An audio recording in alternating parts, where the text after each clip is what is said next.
ಕಾಲದ ಮಹಾಕಾವ್ಯಗಳಲ್ಲಿ ಒಂದು ಕಥೆಯಿದೆ, ಕೇವಲ ಭಕ್ತಿಯಲ್ಲ, ಆದರೆ ತನ್ನ ಅಪಾರ ಶಕ್ತಿಯನ್ನು ಅರಿಯುವುದರ ಬಗ್ಗೆ. ಇದು ಮಹಾಬಲಶಾಲಿ ವಾನರ ಹನುಮನ ಕತೆ, ನಮ್ಮೊಳಗಿನ ಶಕ್ತಿಯನ್ನು ಅರಿಯಲು ನಮಗೆ ಮಾರ್ಗದರ್ಶನ ನೀಡುವ ಕತೆ. ಒಮ್ಮೆ ಹನುಮಂತನು ತನ್ನ ಶಕ್ತಿ ಇದೆ ಎಂದು ಅನುಮಾನ ಪಡುತ್ತಿದ್ದ. ಒಂದು ಶಾಪವು ಅವನ ಮನಸ್ಸನ್ನು ಆವರಿಸಿತ್ತು, ಅವನನ್ನು ಕೇವಲ ಒಂದು ಸಾಮಾನ್ಯ ವಾನರ ಎಂದು ನಂಬುವಂತೆ ಮಾಡಿತ್ತು.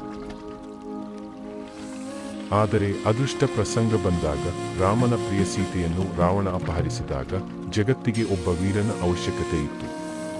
ಹನುಮಂತನು ಸಂಕೋಚಿಸಿದ, ನಾನು ಎಷ್ಟು ದೊಡ್ಡ ಸಾಗರವನ್ನು ದಾಟಬಲ್ಲೆ, ನಾನು ಕೇವಲ ಒಂದು ವಾನರ.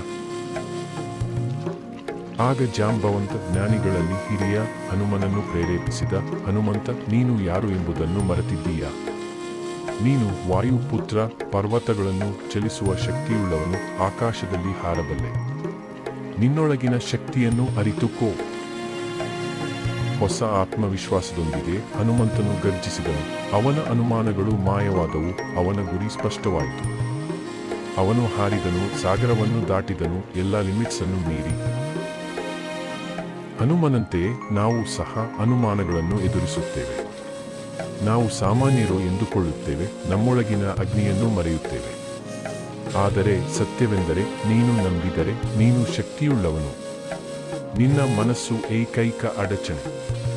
ಅದನ್ನು ಮುರಿದು ಹಾಕು, ಹಾರಲು ಪ್ರಾರಂಭಿಸು. ನೀನು ಹುಡುಕುತ್ತಿರುವ ಶಕ್ತಿ ಈಗಾಗಲೇ ನಿನ್ನೊಳಗೆ ಇದೆ.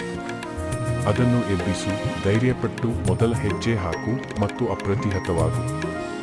ಜಯ ಹನುಮಂತ, ಜಯ ಶಕ್ತಿ.